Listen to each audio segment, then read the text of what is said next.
Hey, it's me again. We're going to talk about evaluation again. Here's another example. We're going to take a look at this 35-year-old female, just like you would, a mechanic would look at an engine dysfunctioning or an engineer would look at a problem.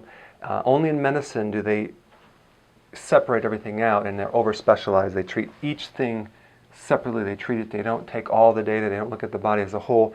They don't understand what symptoms mean in the body. They're just like suppressed. So medicine has become the management of symptoms. So we're going to just dissect her data. Number one, she has daily headaches, high pulse rate, high systolic blood pressure. That's the top number of the blood pressure is high. Rash, can't tolerate sun, dry skin, fatigue. And then we put all the symptoms in this digestion bucket here. Irritable bowel, bloating, needs magnesium to eliminate, burping, pain on the left side of her shoulder, back, and neck, nausea, floating stool, gallbladder removed. Then we have libido is down. She took estrogen, or she's taking estrogen for fertility. And Hashimoto's, kale, makes her hair fall out. It's thyroid, adrenal, red cheeks, puffy eyes, sleep, allergies, nervous. All right, so now let's just look at this thing. The thing that jumps out to me is the most problems are in this digestive thing. Now, bloating, burping, that's gallbladder symptoms, but she had a gallbladder removed. So it's still a deficiency of bile. So we know we have a deficiency of bile, okay?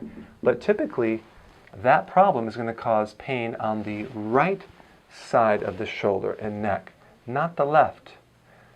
So she has left-sided shoulder, and it kind of wraps right around the back, and that would mean that's pancreas. So that's a pancreatic problem. So let's write this down. Pancreatic insufficiency.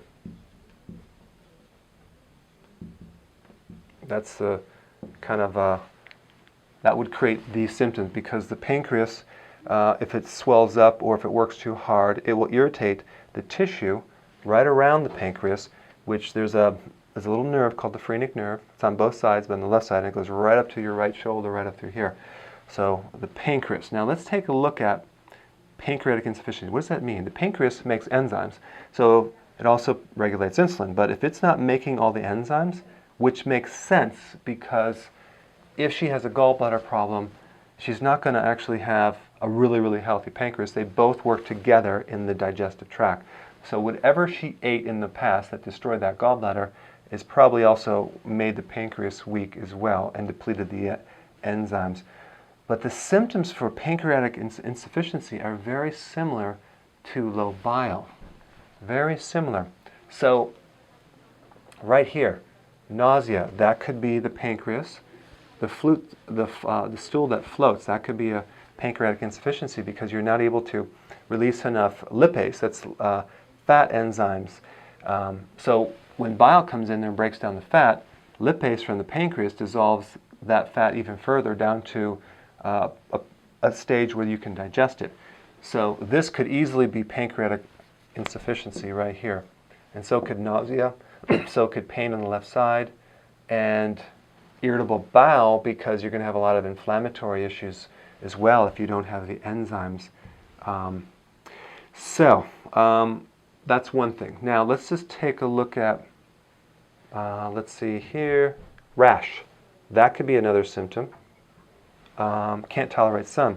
Well, this is really a low vitamin K deficiency, because, see, sun gives you a lot of vitamin D, but if you don't have vitamin K, that can create a symptom of vitamin D toxicity, okay, which is like almost like it's like sun is toxic to you. But because she doesn't have a gallbladder, we know that she doesn't have enough of the bile to absorb some of these fat-soluble vitamins. So she's getting, she might just basically get all the sun on the skin and go in, but she's not getting all the other vitamins to balance it out. So this can relate to this bile thing right here. Dry skin, well, that just indicates that she's not absorbing some of the oils and the fats in the skin because she doesn't have the bile. So that's interesting. And then right here, Hashimoto's. Let's try to figure that out. Hashimoto's is an autoimmune. And autoimmune, there is some data on enzyme deficiencies and autoimmune, but I don't know if that relates. But I do know that if the adrenal is too stressed, they can get autoimmune of pretty much any organ. But I would like to, before I evaluate this, I'd like to get a history of when that started, what happened just before it, was there a stress event, or was there something, was it that they took the gallbladder out? So I can't really know that. Kale makes her hair fall out. Well, that's too much kale, and some people can block, it can block iodine, and that can affect, especially if she already has a thyroid issue, she probably needs to be taking iodine. But look at this. She's taking estrogen. Decreased libido. This is estrogen dominance. See, the thyroid, it's very rare to have a primary thyroid. The thyroid is usually influenced by three things. One, a lack of bile, because T4 is converted to T3 through the liver. That would make a lot of sense. Or it can come from high estrogen. So we have two things that can cause that. Or it could be the adrenal as well. So it could be any one of those things. So what I would do with this case is I would just take one thing. I would support the pancreas first, then the bile, and then see how many of these things clear up. Because, for example, high pulse rate, that's the heart working harder, probably because she doesn't have the fat-soluble vitamins to transport the minerals and calcium around, and see if that doesn't just clear these things out right here. So that's the first thing I would try, and then I would support the adrenals, and then I might, recommend that she does an alternative for this estrogen thing, because there's too many side effects with estrogen. So I would just take the most likely thing first, address that, and then the next one, boom, boom, boom, to see what's going to really clear out most of these issues. But it looks to me that if her digestion's better, she'll be converting more thyroid hormones, she'll be able to detoxify estrogen better from her body, and she'll be able to absorb more nutrients.